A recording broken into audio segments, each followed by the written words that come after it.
O WhatsApp apitou durante o Jornal Nacional. Era março de 2020, o mundo parava por causa da pandemia, e eu estava isolada no meu apartamento em São Paulo quando minha filha Patrícia me mandou áudio.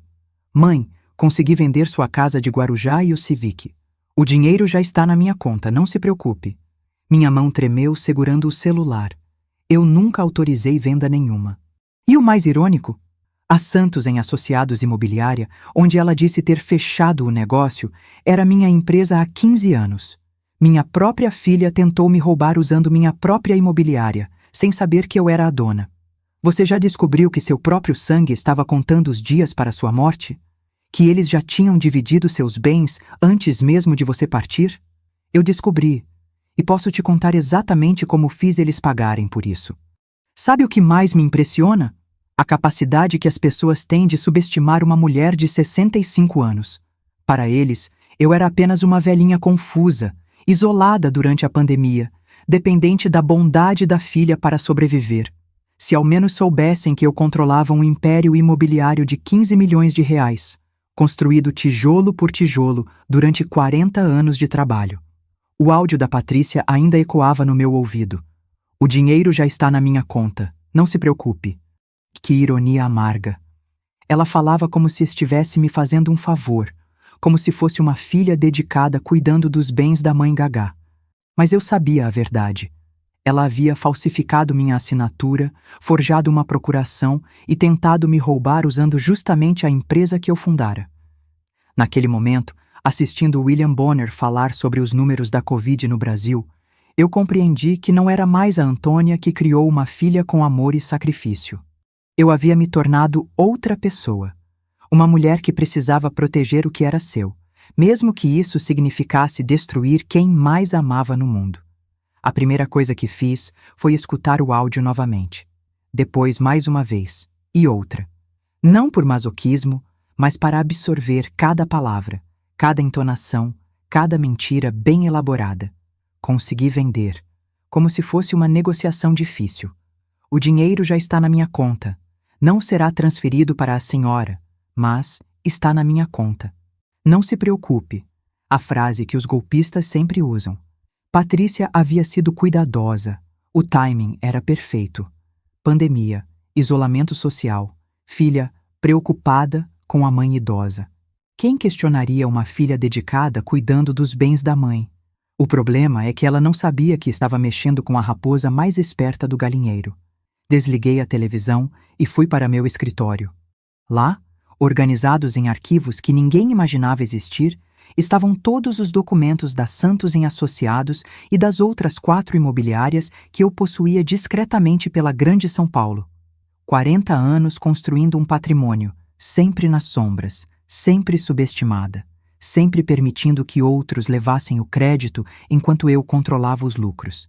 Abri meu notebook. Sim, uma velhinha de 65 anos que mexia melhor em computador que muito jovem, e acessei o sistema interno da empresa. Lá estava, um processo de venda em meu nome, com uma procuração que eu jamais havia assinado para a venda de bens que eu nunca havia autorizado. O silêncio do apartamento era ensurdecedor. Lá fora, São Paulo estava em lockdown, mas dentro da minha sala, uma guerra estava começando. Uma guerra que minha própria filha não sabia que havia declarado contra a pessoa errada. Para entender minha vingança, você precisa conhecer quem eu realmente era e quem eu fingia ser. Aos olhos de todos, incluindo Patrícia, eu era Antônia Ferreira Santos, viúva aposentada de 65 anos, dependente da filha para questões burocráticas, uma senhora que passava os dias assistindo televisão e reclamando das dores nas costas. Uma imagem que eu havia cultivado cuidadosamente por anos. A verdade?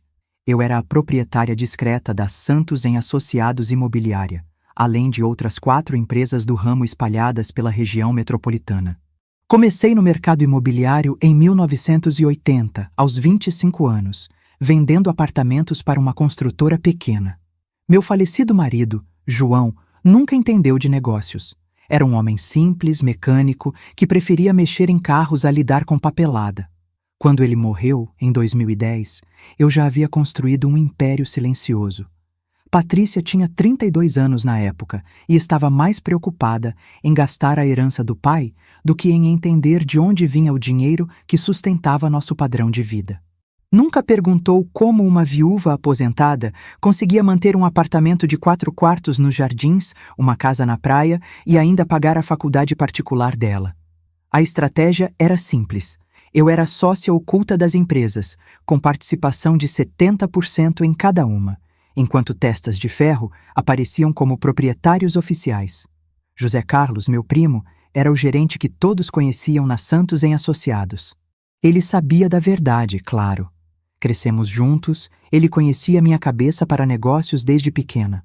Durante a pandemia, essa fachada se tornou ainda mais convincente. Eu ligava para Patrícia toda semana, fingindo confusão com tecnologia, pedindo ajuda para fazer compras online, reclamando da solidão. "Ai, filha, não sei como mexer nesse WhatsApp", eu dizia, enquanto administrava 5 empresas pelo celular. Patrícia engoliu a encenação completamente. Ela me via como um fardo, uma responsabilidade que havia herdado quando o pai morreu. Durante as videochamadas, eu caprichava no papel.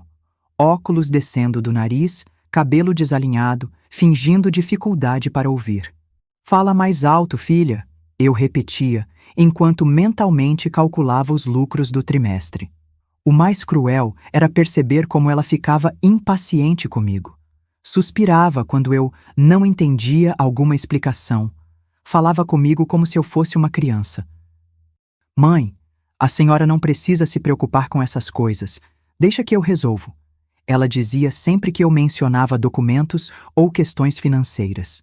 Ricardo, o marido dela, era ainda pior. Advogado medíocre que se achava esperto, me tratava com uma condescendência nojenta. "Dona Antônia, a senhora pode ficar tranquila, nós cuidamos de tudo", ele declarava como se fosse uma bênção na minha vida.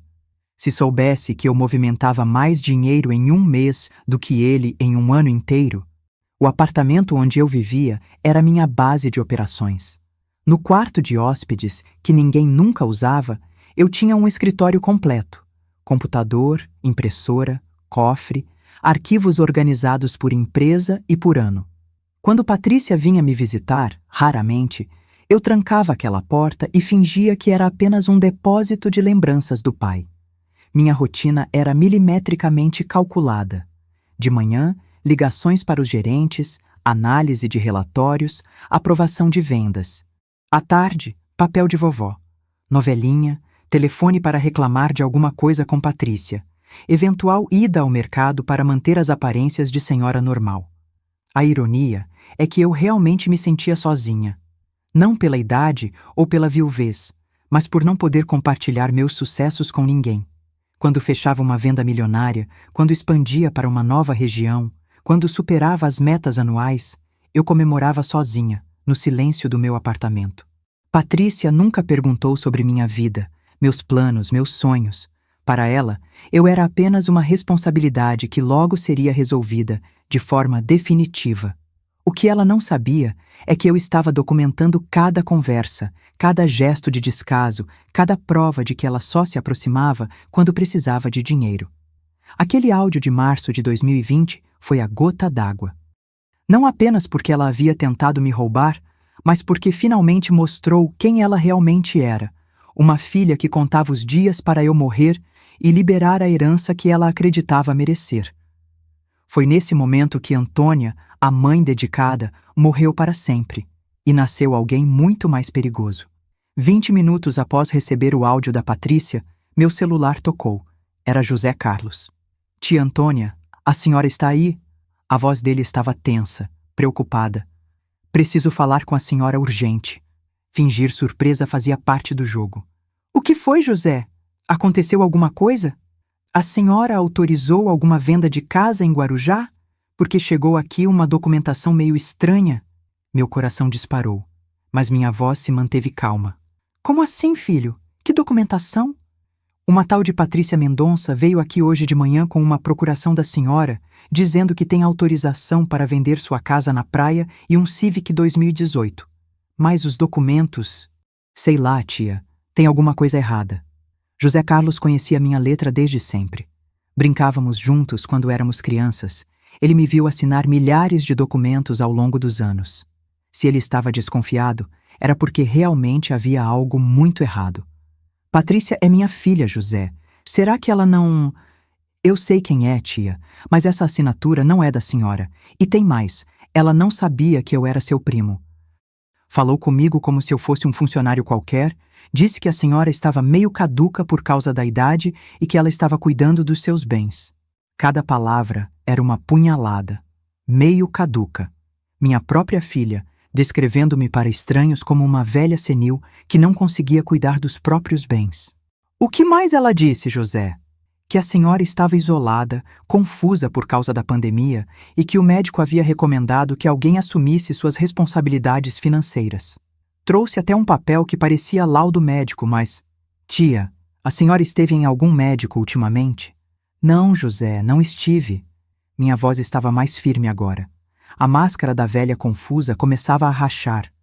E que documentos ela apresentou exatamente? Procuração geral para venda de bens, supostamente assinada pela senhora semana passada. Reconhecimento de firma no cartório do Jabaquara. E esse tal laudo médico atestando, como posso dizer, incapacidade temporária para gerenciar patrimônio.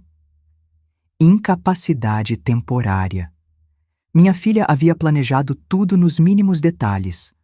Não apenas forjou minha assinatura, mas criou um cenário completo onde eu era uma velha senil que precisava de tutela. José, me manda foto desses documentos pelo WhatsApp. E não fala nada para ela por enquanto. Deixa ela pensar que você acreditou. Tia, a senhora quer que eu... Faz o que estou pedindo, filho, e marca uma reunião com ela para segunda-feira, falando que precisa de mais documentos para processar a venda. Inventa qualquer desculpa. Desliguei o telefone e me encostei na parede. As pernas tremiam, não de medo, mas de raiva pura. 42 anos. Eu criei Patrícia por 42 anos. Dei educação, oportunidades, amor incondicional. E ela retribuía planejando minha incapacitação mental para roubar meus bens. O celular apitou. José Carlos havia mandado as fotos dos documentos. Reconhecimento de firma falso. Eu conhecia o cartorário há 20 anos. Ele jamais reconheceria uma assinatura que não fosse minha. Laudo médico assinado por um neurologista que eu nunca havia consultado. E a procuração? Uma imitação tosca da minha letra. Claramente feita por alguém que havia estudado minha assinatura, mas não conseguiu replicar perfeitamente. Mas o que mais me chocou foi a data. A procuração estava datada de 15 de março de 2020. Exatamente uma semana antes do áudio que ela me mandou. Isso significava que o plano já estava em movimento há dias. Enquanto eu me preocupava com a pandemia, ligava para saber como ela estava passando pela quarentena, Patrícia já estava forjando documentos para me roubar. Fui até meu escritório secreto e liguei o computador. Precisava entender a extensão do golpe. Acessei os sistemas bancários. Outro segredo que ninguém sabia, eu tinha acesso online a todas as minhas contas há anos. Nenhum movimento suspeito ainda, mas isso era só questão de tempo. Liguei para meu advogado particular, Dr. Henrique Almeida. Sim, uma velha confusa tinha advogado próprio há 15 anos. Doutor, preciso de um favor urgente. Quero que o senhor verifique se alguém tentou registrar alguma procuração em meu nome nos últimos dias. Claro, dona Antônia. Algo específico que devo procurar? Qualquer documento que me declare incapaz ou que dê poderes a terceiros sobre meus bens. E doutor, isso fica entre nós por enquanto. Em 2 horas, ele me ligou de volta. Dona Antônia, temos um problema. Foi registrada uma procuração em seu nome no cartório do Jabaquara, dando poderes plenos à sua filha Patrícia para vender seus bens. E há um registro no Hospital São Camilo de uma consulta neurológica que supostamente a senhora fez. Consulta que eu nunca fiz. Imagino que não. O doutor que assinou o laudo tem o registro suspenso pelo Conselho de Medicina desde 2019. Alguém contratou um médico sem licença para atestar sua incapacidade. Naquele momento, sentada no meu escritório, olhando as fotos dos documentos falsos no celular, eu compreendi que não havia volta. Patrícia não havia simplesmente tentado me roubar. Ela havia construído um caso legal completo para me declarar incapaz, assumir meus bens e provavelmente me internar em algum lugar onde eu não pudesse atrapalhar seus planos. A mãe que existia em mim morreu naquele instante. O que nasceu foi algo muito mais sombrio. Uma mulher que havia sido subestimada a vida inteira e finalmente tinha um motivo perfeito para mostrar do que era capaz. Peguei papel e caneta e comecei a escrever. Não um testamento. Eu estava muito viva para isso. Era um plano de guerra, e minha própria filha havia acabado de descobrir que declarara guerra contra a pessoa errada. A primeira regra da vingança: conhecer completamente seu inimigo. E eu tinha uma vantagem crucial. Patrícia era minha filha. Eu conhecia cada fraqueza, cada padrão comportamental, cada mentira que ela contava para si mesma. Durante os 3 dias seguintes, me transformei em uma detetive particular. Mantive a fachada de velhinha confusa nas ligações com Patrícia, enquanto secretamente investigava cada aspecto do golpe que ela havia planejado. Comecei pelo óbvio: o dinheiro. Se Patrícia estava desesperada o suficiente para forjar documentos e me declarar incapaz, havia uma razão financeira urgente.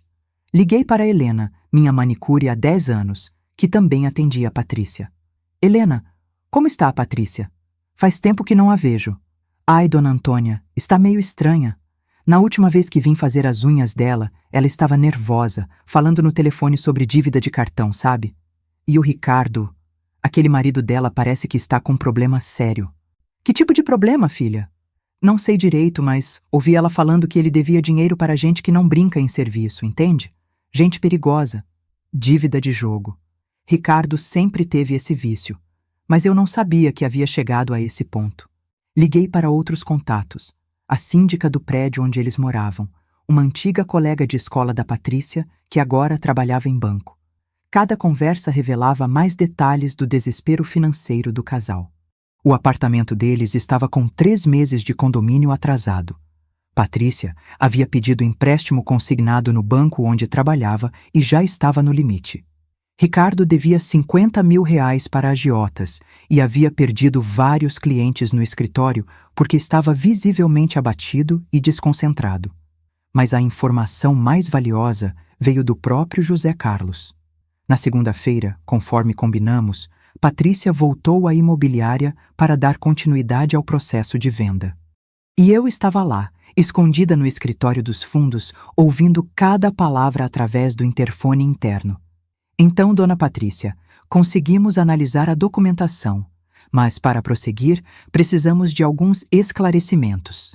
A voz dela estava tensa, impaciente. Que tipo de esclarecimentos? Achei que estava tudo em ordem. Bem, é que a procuração... José Carlos fez uma pausa calculada. Normalmente, quando alguém tem procuração para vender bens de valor alto, a pessoa costuma estar presente na primeira reunião, ou pelo menos disponível para uma ligação de confirmação. Minha mãe está, como posso explicar, passando por um momento difícil. A idade, a pandemia, sabe como é. O médico recomendou que ela não fosse exposta a situações estressantes. Entendo. E esse médico, Dr. Fábio Contreiras, ele ainda está acompanhando o caso? Silêncio. Um silêncio longo demais para ser natural. Sim, claro. Por que pergunta? É que tentamos entrar em contato com ele para confirmar algumas informações, mas o número que consta no laudo não atende. Deve ter mudado de clínica. Essas coisas acontecem. José Carlos era um mestre nesse jogo. Crescemos na mesma rua, aprendemos juntos a perceber quando alguém estava mentindo. Dona Patrícia, a senhora se importaria se fizéssemos uma ligação para sua mãe? Só para confirmar que ela está ciente da venda. É procedimento padrão da empresa. Não! A resposta saiu mais alta que ela pretendia. Quer dizer, não é uma boa ideia. Ela fica confusa quando fala com estranhos. Pode até ter uma crise. Crise? De ansiedade, por causa da idade. Cada mentira era uma confissão. Patrícia estava improvisando mal, cavando um buraco cada vez mais fundo. Através do interfone, eu ouvia a desperation na voz dela, a pressa para finalizar a venda antes que alguém descobrisse a fraude. Olha, moço, eu preciso resolver isso hoje. Minha mãe tem algumas dívidas acumuladas por causa da confusão mental, e quanto mais demorar, pior fica a situação dela. Mentira sobre mentira. Eu não tinha dívida nenhuma. Minhas contas estavam em dia há décadas. Que tipo de dívidas, se não for indiscrição? Cartão de crédito, compras online que ela fez e esqueceu.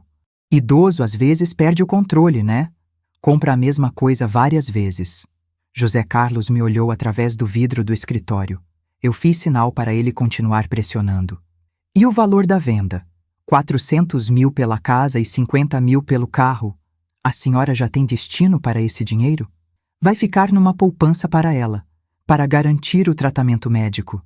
Que tipo de tratamento? Nova hesitação. Neurológico, para a demência precoce. Naquele momento, ouvindo minha própria filha inventar que eu tinha demência para justificar seu roubo, algo se quebrou definitivamente dentro de mim.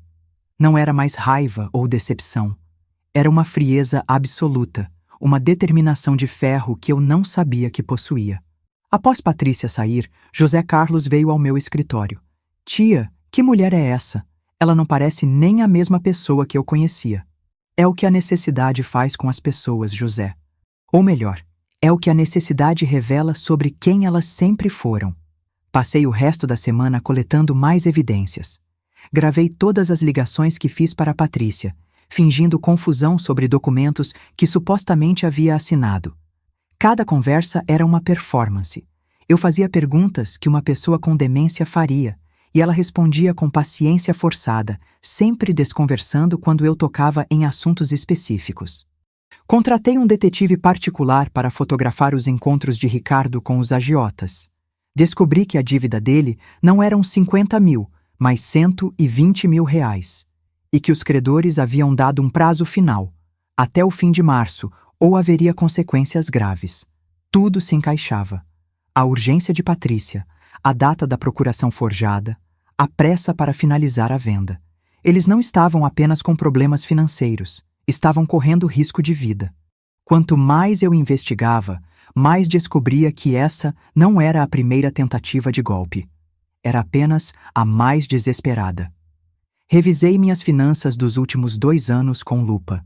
Pequenos saques que eu havia atribuído ao acaso, transferências autorizadas para contas que eu não reconhecia imediatamente, empréstimos em meu nome que haviam sido quitados rapidamente. Patrícia estava roubando de mim há pelo menos 2 anos, sempre em valores pequenos o suficiente para não chamar atenção. O padrão era inteligente. Ela falsificava minha assinatura em cheques de 500 mil reais, valores que uma velha confusa poderia ter esquecido de anotar. Quando questionada, ela dizia que era para supermercado, farmácia, despesas que eu havia pedido para ela pagar e esquecido. Descobri que ela tinha uma segunda chave do meu apartamento, feita 2 anos atrás, quando fingiu que estava preocupada com minha segurança durante uma gripe forte. Mãe, e se a senhora precisar de ajuda e eu não conseguir entrar? Essa chave dava acesso ao meu escritório secreto sempre que eu saía. Ela vasculhava meus documentos, fotografava contratos, estudava minha vida financeira real. Patrícia sabia exatamente quanto eu valia e há quanto tempo vinha planejando se apropriar disso. Encontrei evidências ainda mais perturbadoras no meu computador. O histórico mostrava acessos em dias que eu não estava em casa, sempre nos horários em que eu tinha reuniões na imobiliária ou consultas médicas. Ela acessava meus e-mails, lia conversas com meus advogados, estudava meus investimentos. Minha própria filha me espionava há anos, esperando o momento certo para me golpear. A descoberta mais chocante veio quando analisei as ligações do meu telefone fixo. Nos últimos 6 meses, Patrícia havia ligado para meu médico particular 3 vezes, se fazendo passar por mim para obter informações sobre minha saúde mental. Queria saber se eu havia demonstrado sinais de confusão, perda de memória, qualquer coisa que pudesse usar para construir um caso de incapacidade.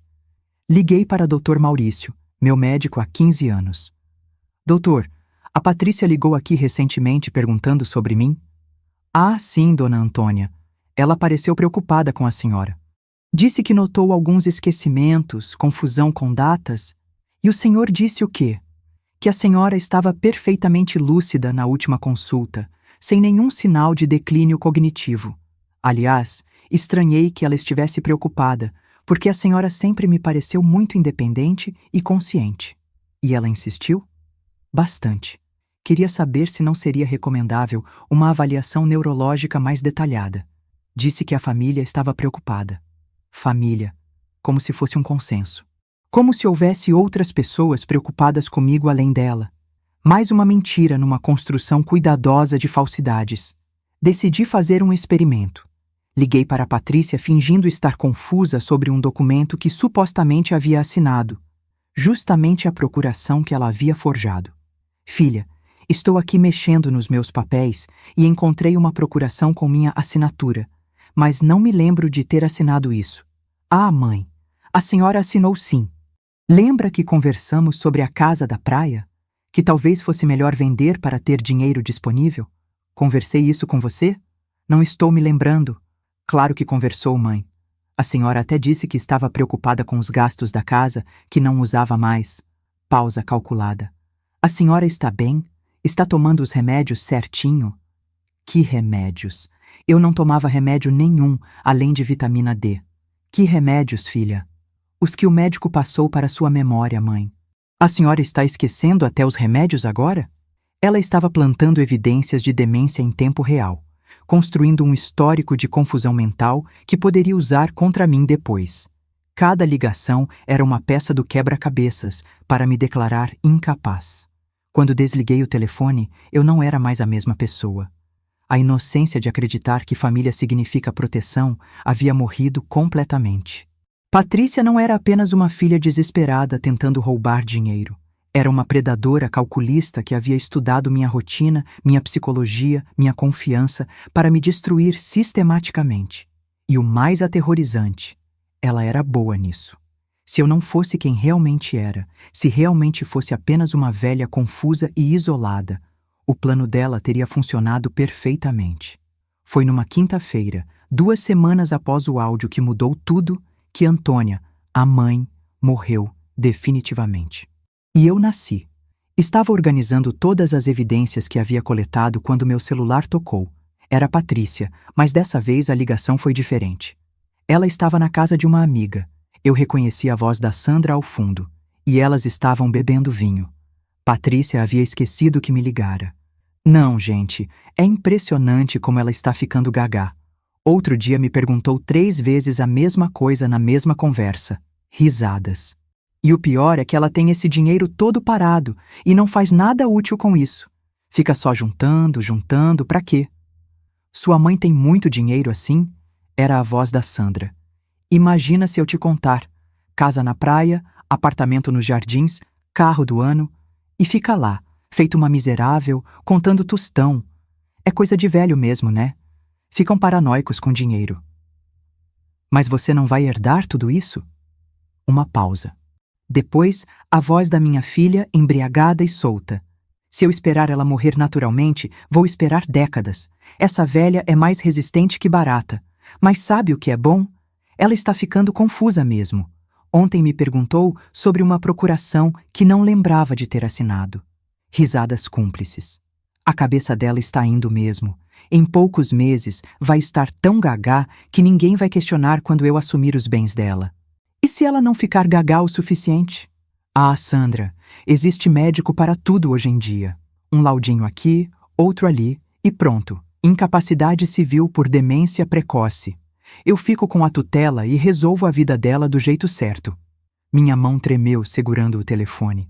Ela não estava apenas planejando me roubar.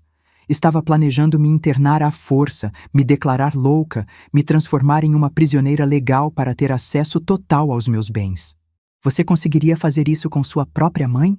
Pelo amor de Deus, Sandra, não é crueldade, é necessidade. Ela vai ficar num lugar bom, bem tratada, e eu vou usar o dinheiro para coisas úteis. É melhor para todo mundo. Naquele momento, ouvindo minha filha planejar minha prisão perpétua enquanto bebia vinho e ria com amigas, algo definitivo se transformou dentro de mim. Não era mais dor, decepção ou choque. Era uma clareza absoluta sobre o que eu precisava fazer. Desliguei a ligação e fui para o espelho do banheiro. Olhei para aquela mulher de 65 anos, cabelos grisalhos, rugas de expressão, aparência frágil que havia cultivado por anos, e sorri pela primeira vez em semanas, porque finalmente eu entendia o jogo. Patrícia havia passado 2 anos estudando como me destruir, mas cometera um erro fatal. Ela nunca estudou quem eu realmente era. Para ela, eu era apenas uma velha rica com demência precoce. Ela não sabia que estava mexendo com uma mulher que havia construído um império imobiliário a partir do nada, usando exatamente o que ela estava tentando usar contra mim: a subestimação alheia. Voltei para meu escritório e abri um arquivo no computador. Intitulei Operação Patrícia. Porque era isso que ela havia se tornado. Não mais minha filha, mas um problema empresarial que precisava ser resolvido com eficiência e permanência. Primeira estratégia: deixar que ela acredite que está vencendo.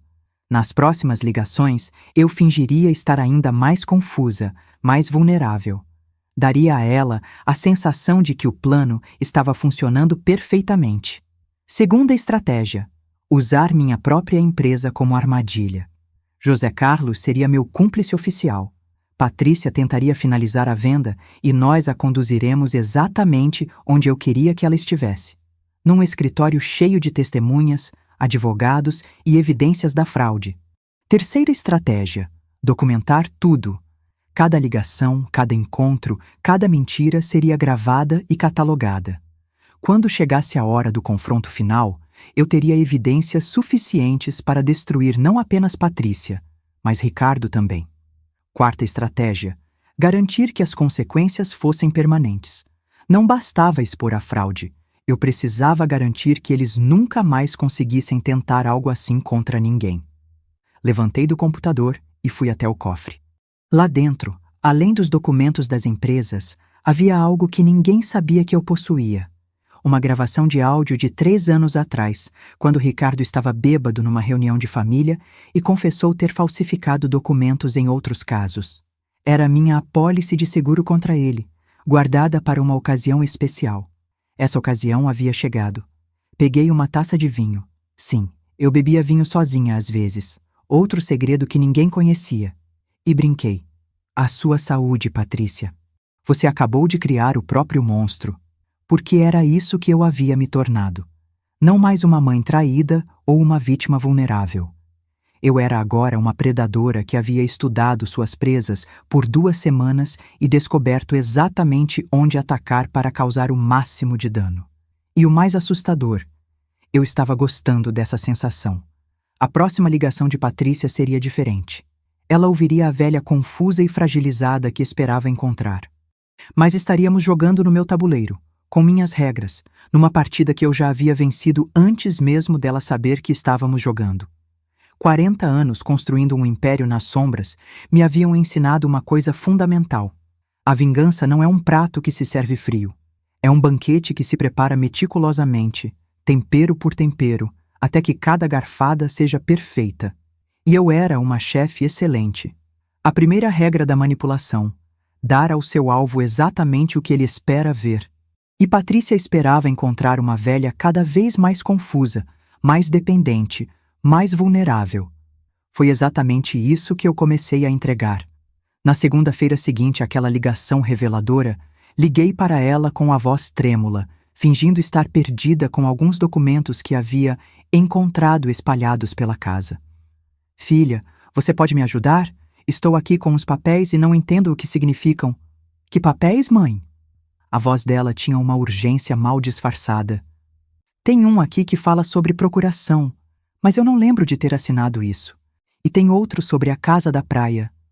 Silêncio. Posso imaginar o desespero dela do outro lado da linha, calculando se eu estava desconfiando ou realmente confusa. Ah, mãe, esses papéis são os que conversamos semana passada, lembra? Sobre organizar suas coisas para facilitar... Facilitar o quê, filha? Não estou me lembrando dessa conversa.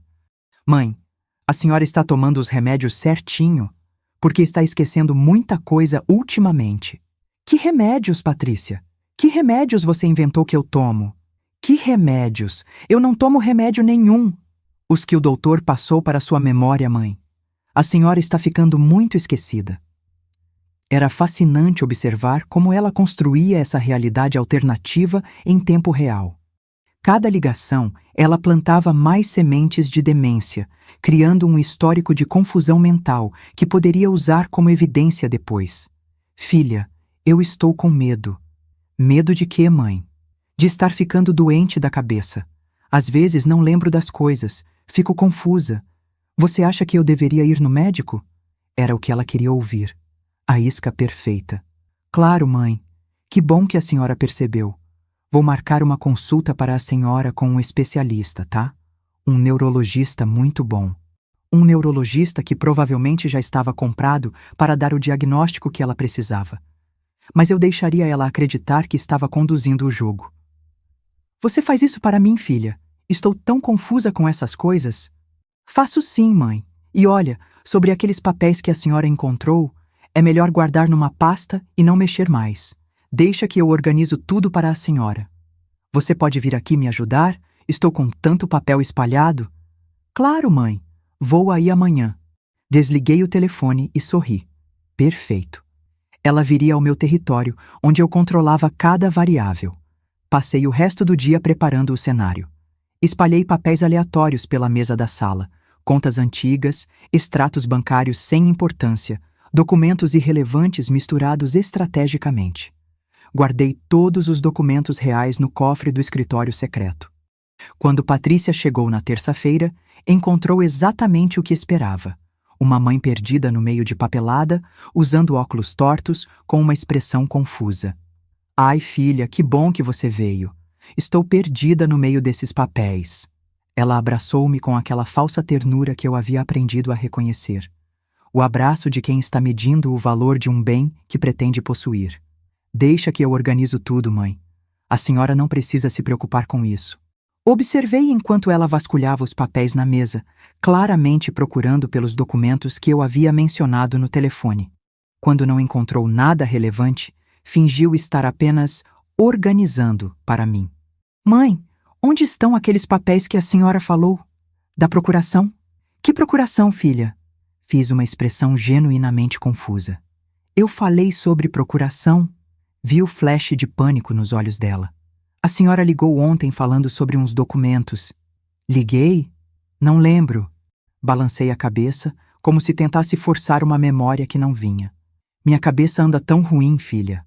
Às vezes esqueço as coisas na hora que falo. Era cruel observar o conflito interno dela. Por um lado, ficava aliviada de que eu não me lembrava dos documentos. Por outro, preocupada com a possibilidade de que eu realmente estivesse perdendo a sanidade mental tão rapidamente.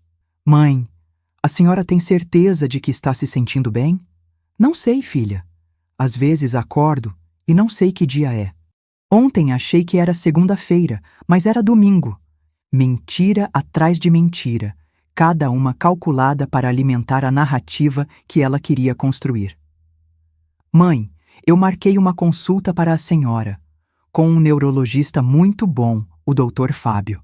Dr. Fábio, o mesmo nome do médico falso que havia assinado o primeiro laudo. Ela estava me levando para o cúmplice dela, para que ele confirmasse oficialmente minha demência. Quando é a consulta, filha? Quinta-feira. Eu venho buscar a senhora. Você vai comigo? Que bom! Eu fico nervosa em médico. Toda aquela encenação estava sendo gravada. Eu tinha um sistema de segurança discreto no apartamento há anos. Outro segredo que ninguém sabia. Cada palavra de Patrícia estava sendo documentada. Cada manipulação registrada em alta definição. Nos dias seguintes, intensifiquei o jogo psicológico. Comecei a fazer ligações esquecidas para Patrícia, sempre no mesmo dia. Às vezes com apenas 1 hora de diferença. Filha, você pode passar no mercado para mim? Preciso de leite. Claro, mãe. Passo lá hoje à tarde. 1 hora depois. Patrícia, você esqueceu de comprar o leite que pedi? Mãe, a senhora me ligou há 1 hora. Eu disse que ia passar hoje à tarde. Liguei? Não lembro. Desculpa, filha. Minha cabeça está tão confusa. Cada ligação era uma pequena tortura psicológica para ela. A frustração crescia, mas também a convicção de que eu estava realmente perdendo a sanidade. Era exatamente o que eu queria, que ela se sentisse segura de que o plano estava funcionando. O teste mais cruel veio numa quarta-feira. Liguei chorando. Filha, você pode vir aqui? Estou perdida. O que foi, mãe? A senhora está bem? Não sei onde estou. Acordei e não reconheço nada aqui. Silêncio chocado. Mãe, a senhora está em casa, no seu apartamento. Como assim minha casa? Isso aqui não é minha casa. Onde está minha casa? Em 15 minutos, Patrícia estava na minha porta, com uma expressão entre preocupação e excitação. Porque uma mãe em surto psicótico seria a evidência perfeita para um processo de interdição. Quando ela chegou, encontrou-me sentada no sofá, aparentemente desorientada, olhando ao redor como se tudo fosse estranho. Mãe, o que aconteceu? Quem é você? Perguntei com a voz trêmula. Como entrou na minha casa? Vi o flash de euforia nos olhos dela. Era a prova que precisava de que eu havia perdido completamente a sanidade. Mãe, sou eu, Patrícia, sua filha. Não tenho filha. Olhei para ela com desconfiança genuína. Quem te deixou entrar aqui? Ela ficou ali por 2 horas, cuidando de mim, fingindo paciência enquanto eu gradualmente recuperava a lucidez e lembrava quem ela era. Durante todo o tempo, ela fazia perguntas específicas sobre meus bens, meus documentos, minhas senhas bancárias. Mãe, a senhora lembra onde guarda os documentos importantes? Que documentos? Da casa, do carro, dos bancos? Não sei, está tudo tão confuso na minha cabeça. Quando ela foi embora, eu sabia que o gancho havia sido fisgado completamente. Patrícia estava convencida de que eu tinha demência avançada e que seria fácil me internar e assumir meus bens. Na quinta-feira, véspera da consulta médica forjada, ela me ligou com uma empolgação mal contida na voz. Mãe, sobre a consulta de amanhã, o doutor vai fazer alguns testes, tá? Para ver como está a sua memória. Que tipo de teste, filha? Nada demais. Ele vai perguntar umas coisas, pedir para a senhora desenhar um relógio, essas coisas. É normal. Teste do relógio. Clássico para diagnosticar demência. Eu sabia exatamente o que esperar, porque havia pesquisado todos os protocolos neurológicos padrão. Seria fácil fingir déficit cognitivo suficiente para confirmar o diagnóstico que ela precisava. E se eu não conseguir fazer os testes? Não se preocupa, mãe. O doutor vai cuidar de tudo. Ele vai ajudar a senhora a ficar melhor. Mentira. Ele ia assinar um laudo declarando-me incapaz e Patrícia usaria esse documento para assumir legalmente meus bens. Filha, eu tenho medo. Medo de quê? De ficar doente para sempre. De não conseguir mais cuidar de mim. A senhora não vai ficar sozinha, mãe. Eu vou cuidar de tudo. Sim, ela cuidaria. Cuidaria de me trancar numa instituição e usar meu dinheiro para pagar as dívidas do marido. Na quinta-feira, o dia da consulta falsa, eu estava preparada. Vestiu-me com roupas descoordenadas, blusa azul com saia verde, meias de cores diferentes. Despenteei o cabelo propositalmente e coloquei os óculos tortos. Quando Patrícia chegou para me buscar, encontrou exatamente a imagem que esperava. Uma mulher visivelmente confusa e desalinhada. Mãe, a senhora está pronta? Para quê, filha? Para ir no médico, lembra? O neurologista. Que médico? Não estou doente, suspirou com paciência forçada. Mãe, conversamos sobre isso ontem. A senhora está esquecendo muitas coisas. Estou? Fiz uma expressão assustada. Que tipo de coisas? Durante o trajeto de Uber, ela fingiu consideração ao não querer que eu dirigisse. Mantive a performance. Perguntei 3 vezes onde estávamos indo, reclamei que não reconhecia as ruas, fingi confusão sobre qual era o meu endereço. Filha, onde eu moro mesmo? Nos Jardins, mãe. Na rua Estados Unidos. Ah, não lembrava. E você mora onde? No Tatuapé, mãe. A senhora sempre vai lá. Vou? Não lembro de ter ido na sua casa. Vi Patrícia trocar olhares significativos com o motorista através do retrovisor. Era óbvio que ela queria que houvesse testemunhas da minha condição. O consultório do doutor Fábio Contreiras ficava numa clínica suspeita na região central. Nada que inspirasse confiança. Exatamente o tipo de lugar onde médicos sem escrúpulos fazem laudos fraudulentos. Na recepção, Patrícia assumiu completamente o controle, como se eu fosse uma criança. Ela tem consulta marcada. Antônia Ferreira Santos. A senhora pode aguardar, o doutor já vai atender. Enquanto esperávamos, observei Patrícia conferindo o celular nervosamente. Provavelmente textos do Ricardo, ansioso pelos resultados da consulta que definiria o futuro financeiro do casal. Dona Antônia? Uma enfermeira chamou. Vou com ela, Patrícia declarou imediatamente. Claro, a filha pode acompanhar. O Dr. Fábio era exatamente o que eu imaginava. Homem de 50 anos, terno mal ajustado, sorriso forçado e olhos que não transmitiam nenhuma competência médica. Pelo contrário, tinha toda a aparência de alguém que fazia favores por dinheiro. Dona Antônia, como a senhora está se sentindo? Bem, acho que bem. Olhei ao redor do consultório com aparente confusão. Onde estou? No meu consultório. Sou o Dr. Fábio, neurologista. Sua filha trouxe a senhora para uma avaliação. Por quê? Estou doente? Vamos descobrir. A senhora pode me dizer que dia é hoje? Hesitei propositalmente. Quinta ou sexta? Não tenho certeza. E em que mês estamos? Março ou abril? Patrícia interveio com falsa preocupação. Doutor, ela tem estado muito confusa. Esquece conversas, não lembra de compromissos. Entendo. Ele fez anotações que claramente eram apenas encenação. Dona Antônia, a senhora pode desenhar um relógio para mim? Aqui estava o momento crucial. Eu sabia exatamente como desenhar um relógio que indicasse déficit cognitivo sem ser óbvio demais. Números fora de sequência, ponteiros mal posicionados, formato irregular. Entreguei o papel com meu relógio defeituoso. Dr. Fábio examinou com seriedade teatral. Dona Antônia, a senhora lembra qual é o meu nome? Doutor. Fingi esforço para lembrar. Não lembro. E sabe por que está aqui? Não, acho que não. Mais anotações falsas. O diagnóstico já estava decidido antes mesmo de eu entrar na sala. Dona Patrícia, posso falar com a senhora em particular? Eles saíram para o corredor, mas as paredes eram finas. Consegui ouvir fragmentos da conversa.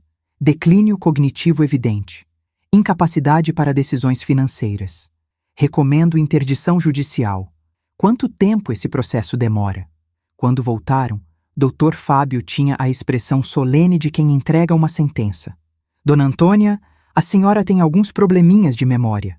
Nada muito grave. Mas vou receitar uns remédios e pedir para sua filha ajudar com suas coisas, tá bem? Que tipo de coisas? Documentos, bancos, essas coisas complicadas que podem confundir a senhora. Era isso. A armadilha estava fechada. Com esse laudo, Patrícia poderia entrar na justiça pedindo minha interdição por incapacidade mental. Na saída do consultório, Patrícia estava radiante. Finalmente tinha o documento que precisava para me destruir legalmente.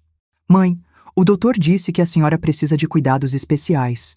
Vou ajudar a organizar suas coisas. Que tipo de cuidados? Nada demais. Só vou cuidar dos seus documentos, do banco, para a senhora não se preocupar. No Uber de volta, ela já estava fazendo ligações. Ricardo? Sim, deu tudo certo. Ele assinou o laudo. Isso, incapacidade cognitiva progressiva. Agora é só protocolar o pedido de interdição. Cada palavra era uma confissão gravada.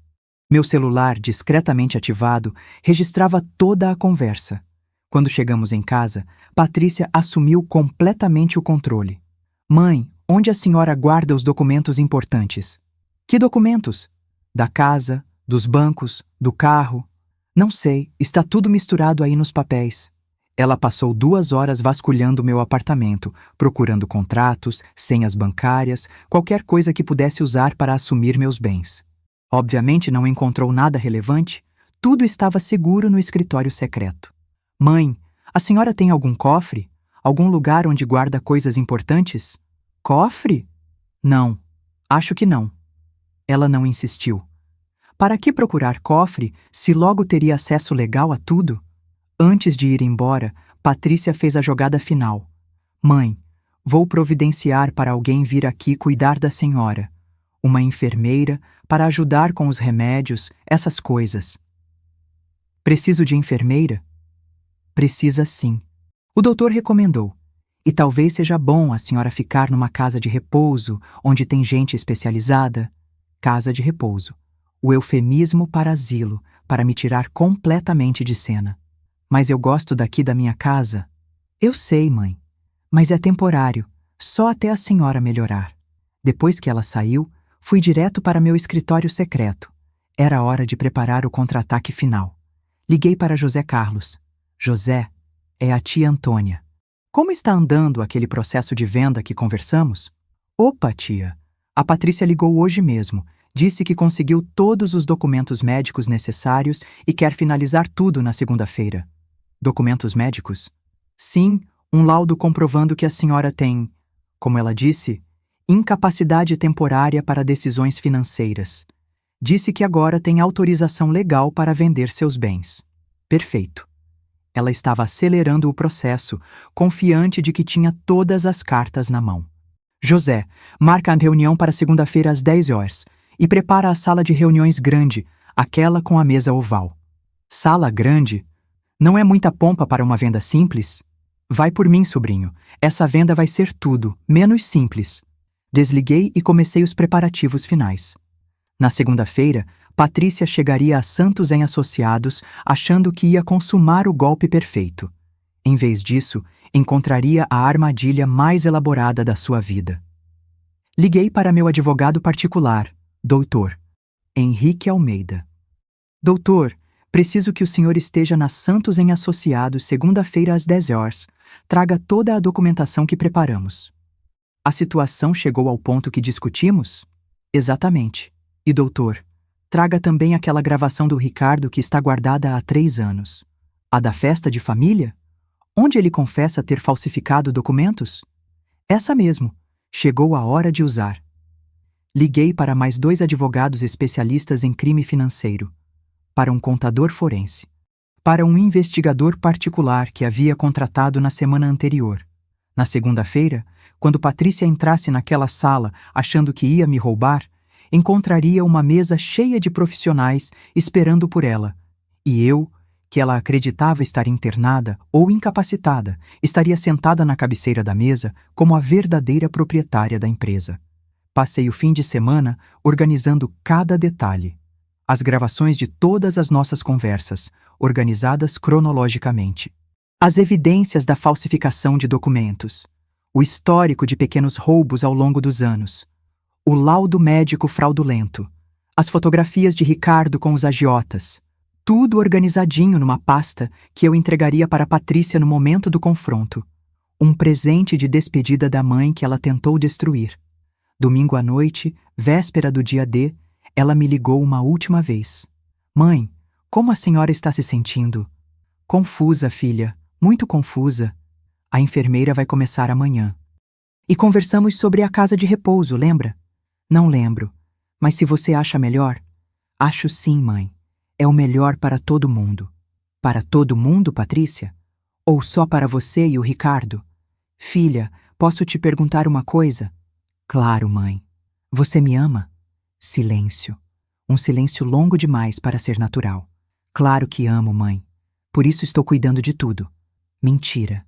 Ela amava meu dinheiro, não a mim. Tá bom, filha. Até logo. Até logo, mãe. Descansa. Desliguei o telefone e sorri. Descansa, Patrícia. Amanhã você vai precisar de toda a energia que tem. Porque às 10 horas da manhã de segunda-feira, você descobrirá que tentou roubar a pessoa errada. Segunda-feira, 23 de março de 2020. O dia que mudaria nossas vidas para sempre. Cheguei a Santos em Associados às 8 horas da manhã, 2 horas antes do horário marcado com Patrícia. Precisava de tempo para preparar o cenário perfeito para a revelação que ela jamais esqueceria. A imobiliária estava funcionando normalmente, outro segredo que Patrícia desconhecia. Para ela, eu era apenas uma cliente da empresa, não a proprietária que movimentava milhões através daquelas paredes há 15 anos. Bom dia, dona Antônia. José Carlos me cumprimentou com aquele sorriso cúmplice que dividíamos desde crianças. Tudo pronto para a reunião. Os advogados já chegaram? Dr. Henrique está na sala desde 7h30. O contador forense chegou há 10 minutos. E o investigador particular está na recepção, conferindo os equipamentos de gravação. Sim, equipamentos de gravação. Cada palavra que fosse dita naquela sala seria documentada em alta definição, tanto em áudio quanto em vídeo. Evidências que nem o melhor advogado conseguiria contestar. Fui até a sala de reuniões que havia pedido para José Carlos preparar. Era imponente. Mesa de mogno para 12 pessoas, cadeiras de couro, vista panorâmica da cidade através de janelas enormes.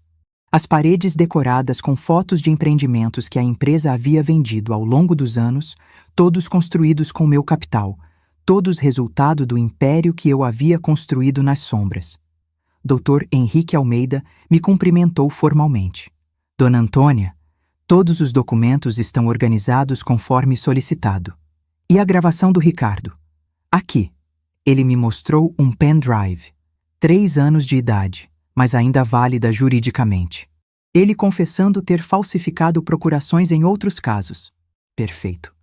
Ricardo não imaginava que aquela conversa bêbada numa festa de família seria sua ruína. Às 9h30, comecei a performance final.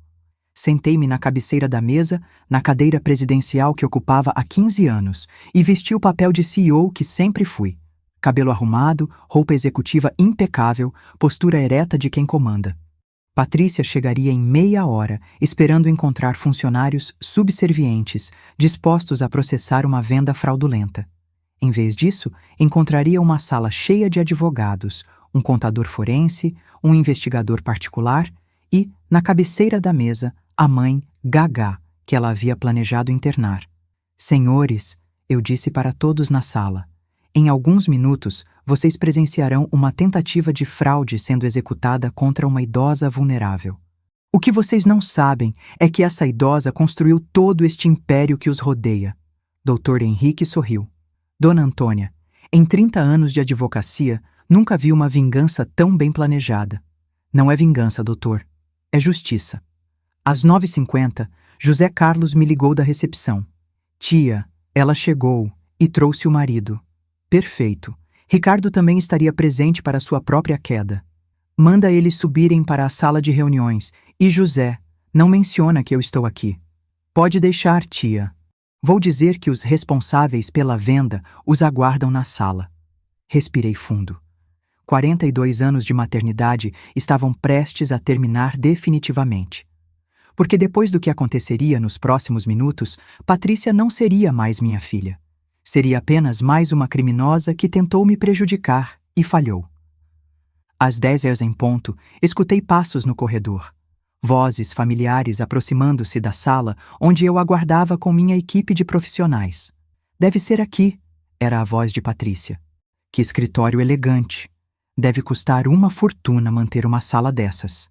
Se ela soubesse que quem pagava por aquela sala elegante era exatamente a pessoa que ela planejava roubar, a porta se abriu. José Carlos entrou primeiro, seguido por Patrícia e Ricardo. Eles vinham sorrindo, confiantes, prontos para finalizar o que acreditavam ser o golpe perfeito. O sorriso de Patrícia morreu no instante em que me viu. Mãe! A voz saiu em um sussurro estrangulado. O que a senhora está fazendo aqui? Eu estava sentada na cabeceira da mesa, impecavelmente vestida, com uma pasta de documentos à minha frente e 5 profissionais ao meu redor.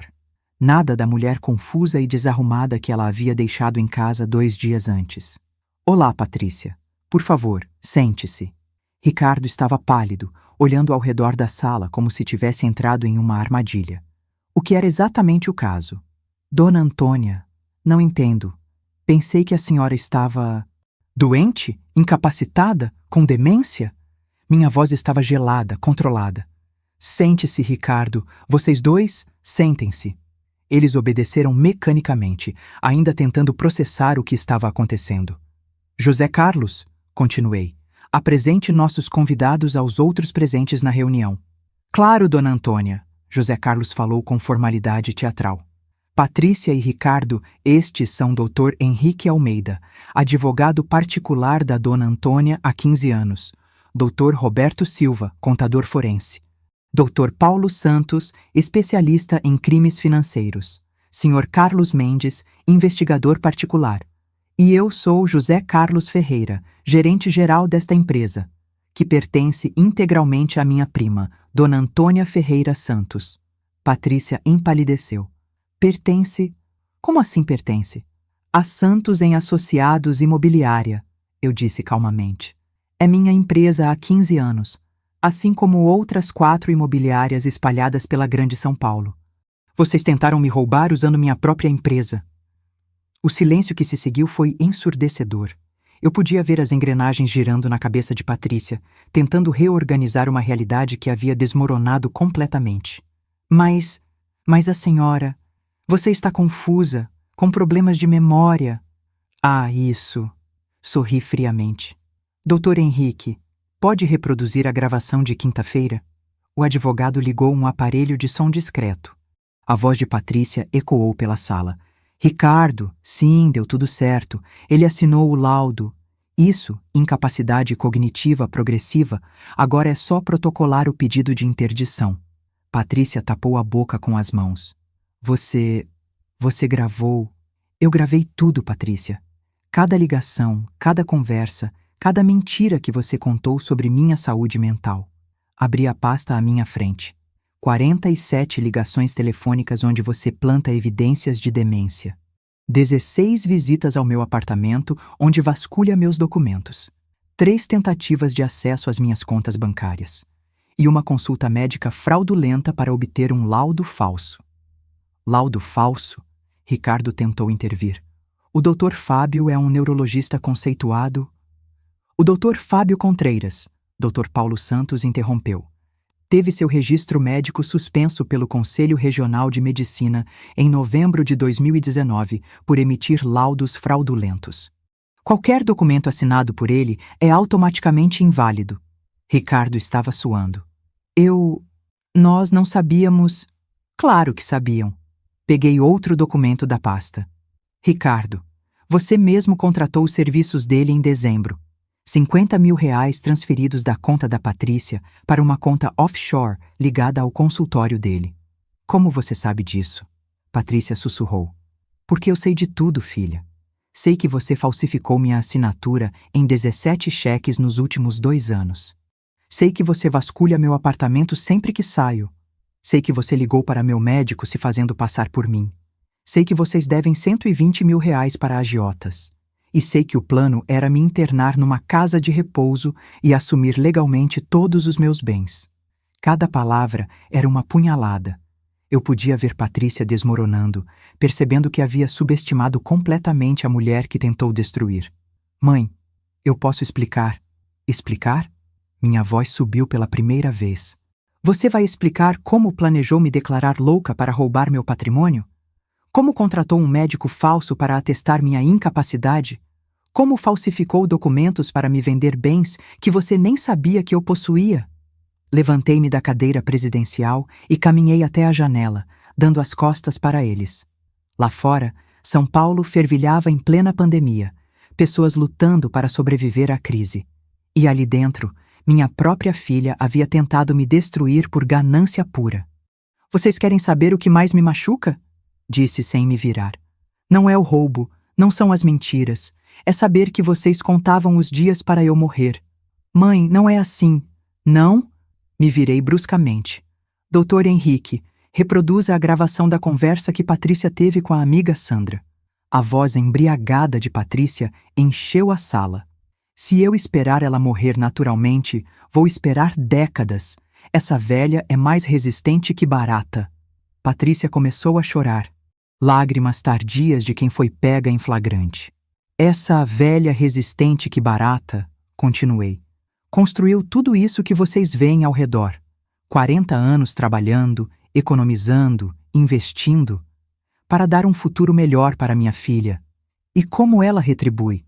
Planejando minha internação forçada. Mãe, a gente está desesperado. O Ricardo deve dinheiro para gente perigosa. E isso me dá direito de ser roubada? De ser trancafiada num asilo? Voltei para a cadeira presidencial. Patrícia, você teve 42 anos para me pedir ajuda, para conversar comigo sobre problemas financeiros, para ser honesta sobre suas dificuldades. A senhora nunca nos contou que tinha tanto dinheiro. E por que contaria? Para que vocês gastassem tudo em apostas e bobagens. Olhei diretamente nos olhos dela. Filha, eu te observei pelos últimos anos. Vi como você trata dinheiro, como vive acima das possibilidades, como o Ricardo aposta compulsivamente. Vocês teriam desperdiçado em 2 anos o que levei 40 para construir. Ricardo tentou uma última cartada. Dona Antônia, somos família. Podemos resolver isso em casa? Família? Ri com amargura. Família não planeja internar a mãe para roubar seus bens. Família não falsifica documentos médicos. Família não conta os dias para a matriarca morrer. Dr. Henrique se manifestou. Dona Antônia, gostaria que procedêssemos com as medidas legais? Era o momento da escolha final. Eu poderia destruir Patrícia e Ricardo completamente. Processos criminais, prisão, cassação do registro de Ricardo na OAB, ou poderia escolher uma vingança mais elaborada, mais educativa. Não. Todos me olharam surpresos. Não vamos processá-los criminalmente. Patrícia suspirou aliviada. Mãe, obrigada, eu... Ainda não terminei de falar. Minha voz voltou a ficar gelada. Vocês não vão ser processados porque eu escolhi uma punição mais apropriada. Abri a última pasta de documentos. Patrícia, todos os bens que você pensava que herdaria um dia foram transferidos ontem para a Fundação Antônia Ferreira, uma instituição beneficente que criei para ajudar idosos vítimas de violência familiar. Seu rosto perdeu toda a cor. Você... O quê? Casa da praia, apartamento nos jardins, as 5 imobiliárias, todas as contas bancárias, todos os investimentos. Tudo foi doado. Você não herdará 1 centavo. Mãe, você não pode... Posso e fiz. E Ricardo? Me virei para ele. Doutor, Paulo Santos, por favor, explique as consequências das evidências que coletamos. O advogado especialista em crimes financeiros abriu uma pasta. Ricardo Mendonça. Temos evidências suficientes para denunciá-lo à OAB por falsificação de documentos, exercício ilegal da profissão e estelionato contra idoso. Mesmo sem processo criminal, seu registro será cassado. Ricardo desabou na cadeira. Sem registro na OAB, ele perderia a única fonte de renda que ainda tinha. E tem mais, continuei. José Carlos, por favor, explique as novas políticas da nossa empresa. Meu primo sorriu. A partir de hoje, a Santos em Associados manterá uma lista de pessoas físicas e jurídicas consideradas personas não gratas. Patrícia Santos Mendonça e Ricardo Mendonça estão permanentemente banidos de qualquer negociação imobiliária com nossa empresa e nossas parceiras. Era uma sentença de morte profissional. No mercado imobiliário de São Paulo, ser banido da Santos em Associados era como ser marcado com ferro em brasa. Mas isso não é tudo, sorri friamente. Senhor Carlos Mendes, nosso investigador particular, por favor, compartilhe suas descobertas sobre os credores do Ricardo. O investigador abriu uma pasta de fotografias. Os agiotas que cobram a dívida do Sr. Ricardo foram informados de que ele planejava quitar o débito com dinheiro roubado de uma idosa. Eles não ficaram contentes com essa informação. Ricardo empalideceu ainda mais. Vocês falaram com eles? Nós simplesmente compartilhamos a verdade. O que eles fazem com essa informação não é responsabilidade nossa. Era cruel? Talvez. Mas era exatamente o que eles mereciam depois de tentar me destruir. Patrícia estava soluçando agora, percebendo a extensão da ruína que havia caído sobre ela. Mãe, por favor, somos família. Família. Repeti lentamente. Sabe qual foi o momento em que você deixou de ser minha filha, Patrícia? Ela me olhou através das lágrimas. Quando você ligou para sua amiga Sandra e disse que eu era mais resistente que barata. Naquele instante, a filha que criei morreu para mim. O que sobrou foi apenas mais uma pessoa tentando me prejudicar. Levantei-me da cadeira. A reunião havia terminado. Vocês podem sair agora. José Carlos os acompanhará até a saída. E Patrícia... Parei na porta. Não tente mais contato comigo. Mudei o telefone, as fechaduras do apartamento e informei à portaria que vocês não são mais bem-vindos. Saí da sala sem olhar para trás. Atrás de mim, ouvi Patrícia soluçando e Ricardo tentando processar a magnitude da catástrofe que havia caído sobre eles. Na minha sala particular, fechei a porta e finalmente permiti que as emoções viessem à tona. Não tristeza ou arrependimento. Era uma satisfação sombria, uma sensação de justiça finalmente cumprida. 42 anos de maternidade haviam terminado naquela manhã de março, mas 65 anos de ser subestimada também. Agora, todos saberiam que Antônia Ferreira Santos não era uma velha frágil esperando para morrer. Era uma força da natureza que havia construído um império e destruído quem tentou tomá-lo dela. E ao contrário de Patrícia, eu dormiria muito bem naquela noite. 5 anos se passaram desde aquela manhã de março de 2020. Estou agora com 70 anos, sentada no escritório que antes era secreto e hoje administro abertamente. A pandemia passou, o mundo mudou, mas a sensação de vitória ainda percorre minhas veias toda vez que lembro daquele momento em que vi o rosto de Patrícia desmoronando na sala de reuniões. Você deve estar se perguntando se me arrependo. Se nas noites silenciosas, quando olho para fotos antigas dela ainda criança, sinto remorso pelo que fiz. A resposta é simples e perturbadora. Não. Não sinto remorso porque aprendi algo fundamental naqueles meses de 2020. Há pessoas neste mundo que só respeitam a força, que só param de tentar te destruir quando descobrem que você é mais perigoso do que elas. Patrícia era uma dessas pessoas. Nos primeiros meses após o confronto, tentei analisar friamente o que havia acontecido comigo. A Antônia mãe dedicada realmente havia morrido? Ou ela nunca existiu e eu sempre fui essa mulher calculista que apenas fingia vulnerabilidade por conveniência?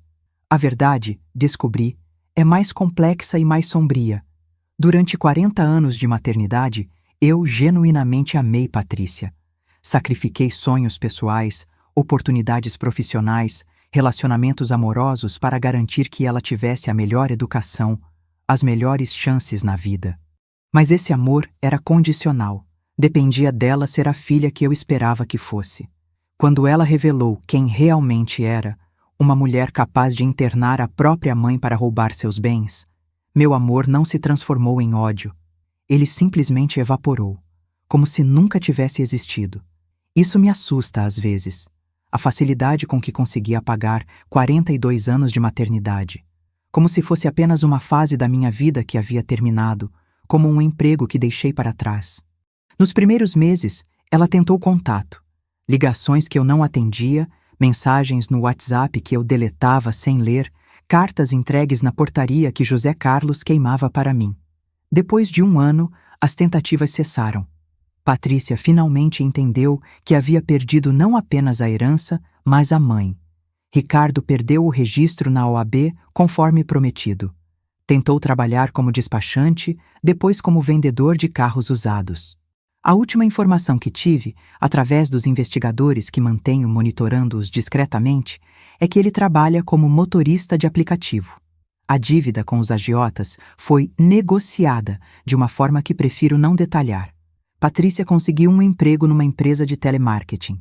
Ganha um salário mínimo para pagar as contas de um apartamento pequeno na Zona Leste. Não tem mais manicure. Não frequenta mais restaurantes. Não usa mais roupas de marca. Vive a vida simples que sempre deveria ter vivido. Às vezes me pergunto se ela conta para alguém que teve uma mãe rica. Se ela explica para os colegas de trabalho que cresceu numa família de classe média alta. Ou se inventa uma história completamente nova, onde sempre foi pobre, sempre lutou, sempre teve que trabalhar duro. A Fundação Antônia Ferreira, alimentada pelos bens que um dia seriam herança dela, atende hoje 60 idosos vítimas de violência familiar. Irônico, não? O dinheiro que Patrícia planejava roubar agora protege outras pessoas que sofreram traições similares à minha. Recebo relatórios mensais das atividades da Fundação. Cada idoso ajudado é uma pequena vingança renovada contra ela. Cada vida salva é uma prova de que o dinheiro está sendo mais útil nas mãos de estranhos do que jamais seria nas dela. Mas confesso que há momentos sombrios. Momentos em que a solidão da vitória pesa mais que a satisfação da justiça. Quando passo pelo shopping, onde costumávamos almoçar juntas aos domingos, quando vejo mães e filhas rindo em cafés, quando encontro fotos antigas dela no meu celular, nesses momentos, uma parte minúscula de mim se pergunta se eu poderia ter escolhido um caminho diferente. Poderia ter confrontado Patrícia diretamente, sem a encenação elaborada. Poderia ter oferecido ajuda financeira em troca de honestidade. Poderia ter tentado entender as pressões que a levaram àquele desespero. Mas então lembro da gravação onde ela me chama de mais resistente que barata. Lembro dos planos de me internar à força. Lembro do médico falso, dos documentos forjados, dos 2 anos de pequenos roubos que antecederam o golpe maior. E a parte minúscula de remorso desaparece, substituída por aquela satisfação fria que se tornou minha companheira constante. Mudei fisicamente também. Não escondo mais meu sucesso profissional. Visto roupas caras, frequento restaurantes elegantes, viajo para o exterior sempre que quero. Não finjo mais ser a velhinha confusa que depende da bondade alheia. As pessoas me respeitam agora. Funcionários das empresas, advogados, contadores, todos sabem que estão lidando com uma mulher de negócios séria. Ninguém mais me subestima. Mas perdi algo no processo. A capacidade de confiar plenamente em alguém morreu junto com meu amor maternal. Hoje, analiso cada relacionamento através da lente da utilidade mútua. Questiono os motivos de cada pessoa que se aproxima de mim. É uma existência mais segura, mas infinitamente mais solitária. José Carlos continua sendo meu braço direito, mas até com ele mantenho certas distâncias.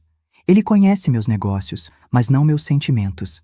Sabe da minha rotina, mas não dos meus medos. Porque o que Patrícia despertou em mim não foi apenas capacidade de vingança. Foi a percepção de que qualquer pessoa, por mais próxima que seja, pode se transformar num inimigo se a motivação for suficiente. Será que José Carlos, se estivesse desesperado o suficiente, tentaria me prejudicar? Será que meu médico, meu advogado, minha empregada doméstica? Será que todos têm um preço pelo qual me trairiam? Essa paranoia constante é o preço real da minha vingança. Não o isolamento social. Esse eu escolhi. Mas a incapacidade de formar vínculos genuínos por medo de que se transformem em armadilhas. Às vezes, nas madrugadas insones, me pergunto quem venceu realmente naquele confronto de março. Patrícia perdeu o dinheiro e a mãe, mas pelo menos ainda é capaz de amar alguém além de si mesma. Eu mantive meu patrimônio e minha dignidade, mas me transformei numa fortaleza humana onde ninguém pode entrar completamente. É uma vitória amarga, doce na hora de saborear, mas com um gosto estranho que persiste por anos. Agora, 5 anos depois, olhando para trás, preciso te contar por que resolvi compartilhar essa história. Não é nostalgia, não é arrependimento, é um aviso. Sabe quantas pessoas já me procuraram desde que essa história se espalhou discretamente pelos círculos empresariais de São Paulo? Dezenas. Todas com histórias similares. Filhos que roubam pais idosos, cônjuges que planejam internar companheiros para assumir bens, netos que falsificam documentos de avós vulneráveis. O Brasil está cheio de Patrícias e Ricardos. Pessoas que olham para idosos e veem apenas obstáculos temporários entre eles e uma herança. A primeira mulher que me procurou foi Helena, de 72 anos. O filho dela havia conseguido uma procuração alegando que ela tinha Alzheimer, diagnóstico que ela nunca recebeu. Quando Helena descobriu, o apartamento já havia sido vendido e o dinheiro sumido em investimentos seguros que ele controlava. Dona Antônia, ela me disse, como a senhora conseguiu se vingar? Eu poderia ter dado conselhos legais, sugerido advogados, indicado caminhos oficiais para recuperar o que foi roubado. Em vez disso, eu ensinei Helena a ser paciente, a documentar tudo, a fingir fragilidade enquanto coletava evidências. 6 meses depois, o filho de Helena foi flagrado tentando vender a casa de praia dela, propriedade que ele não sabia que ela havia transferido secretamente para uma empresa fantasma. A armadilha funcionou perfeitamente. Será que fiz bem em ensinar uma mulher de 72 anos a destruir o próprio filho? Ou deveria ter sugerido terapia familiar, conversa, perdão cristão? A resposta depende da sua perspectiva sobre justiça e família. Porque aqui está a verdade incômoda que aprendi. Existem pessoas neste mundo que só param de tentar te prejudicar quando descobrem que as consequências são piores que os benefícios. E algumas dessas pessoas dormem na cama ao lado, comem na mesma mesa, carregam seu sobrenome. Patrícia não parou de me roubar porque desenvolveu consciência moral. Ela parou porque descobriu que eu era mais perigosa que ela imaginava. Se eu tivesse continuado fingindo ser uma velha confusa, ela teria me internado e roubado tudo: o perdão, a compaixão, o amor incondicional. São luxos que só podemos nos dar quando não estamos sendo ativamente destruídos por quem deveria nos proteger. Você me julga por ter destruído minha própria filha? Então me responda. O que você faria se descobrisse que a pessoa mais próxima a você está planejando sua destruição financeira e emocional? Se soubesse que ela conta os dias para sua morte? Se descobrisse que ela já contratou médicos falsos para atestar sua incapacidade mental? Ofereceria a outra face? Tentaria entender as pressões que a levaram a isso? Procuraria ajuda psicológica para reconstruir o relacionamento? Ou faria exatamente o que eu fiz? Usaria toda a sua inteligência, recursos e frieza para garantir que ela nunca mais pudesse tentar isso contra você ou contra ninguém? A sociedade nos ensina que família é sagrada, que mães devem amar incondicionalmente, que perdão é sempre a resposta correta. Mas a sociedade não estava lá quando encontrei os documentos falsos. Não ouviu Patrícia planejando minha internação forçada. Não viu a satisfação nos olhos dela quando acreditou que eu estava ficando gaga. A verdade que ninguém quer admitir é esta. Às vezes, a pessoa que tenta te destruir é exatamente aquela que você mais ama. E quando isso acontece, você tem duas escolhas: ser destruído ou se tornar mais forte que seu destruidor. Eu escolhi me tornar mais forte. E não me arrependo. Hoje, administro 5 imobiliárias, uma fundação beneficente e vivo com uma dignidade que Patrícia tentou me roubar. Durmo tranquila, sabendo que ninguém mais subestimará Antônia Ferreira Santos. Patrícia trabalha num call center e vive num apartamento pequeno. Aprendeu da forma mais dura possível que ações têm consequências. Qual de nós duas está melhor hoje? A resposta é óbvia. Mas aqui está o que realmente me preocupa. Quantos de vocês que estão ouvindo essa história têm uma Patrícia na família? Um filho que está calculando quanto tempo falta para vocês morrerem? Um cônjuge que já pesquisou quanto custaria interná-los numa casa de repouso? Um neto que estuda suas assinaturas quando acham que vocês não estão olhando? A traição familiar é uma epidemia silenciosa no Brasil. Acontece em todas as classes sociais, em todas as regiões, em todas as configurações familiares, e geralmente quando a vítima percebe, já é tarde demais. Por isso meu conselho final é este: sejam como eu me tornei. Sejam subestimados pelos outros, mas nunca por vocês mesmos. Documentem tudo, mantenham segredos, preservem recursos que ninguém conhece. E, principalmente, observem quem se aproxima quando vocês fingem vulnerabilidade. Porque, no final das contas, não importa quantos anos vocês tenham, quanto dinheiro possuam ou quantas pessoas afirmem amar vocês. O que importa é se vocês são capazes de se proteger quando descobrirem que o amor de alguém tinha prazo de validade. Eu era apenas uma velha de 65 anos que fingia confusão para não ser incomodada com questões complexas. Patrícia acreditou na encenação e tentou me destruir. Descobriu tarde demais que estava tentando devorar um predador muito mais experiente. Agora me diga, quando alguém tentar te devorar, você será a presa ou o predador? A escolha, como sempre, é sua. Mas lembre-se, nem sempre teremos uma segunda chance de escolher certo. E uma última coisa, antes de terminar essa confissão, se você tem mais de 60 anos e alguém da sua família começou a se preocupar demais com suas finanças, a sugerir que você precisa de ajuda para gerenciar seus bens, ou a comentar que você anda esquecido, tome muito cuidado. Pode ser amor genuíno e preocupação real, ou pode ser o primeiro passo de um plano que terminará com você internado e seus bens nas mãos de quem você confiava. A diferença entre as duas situações? A pessoa que realmente te ama pergunta como pode ajudar. A pessoa que quer te prejudicar já sabe exatamente como vai ajudar. Aprendam com minha história. Não sejam ingênuos como eu quase fui. E se descobrirem que alguém está tentando destruí-los, bem, vocês já sabem o que fazer. Afinal, eu ensinei direitinho.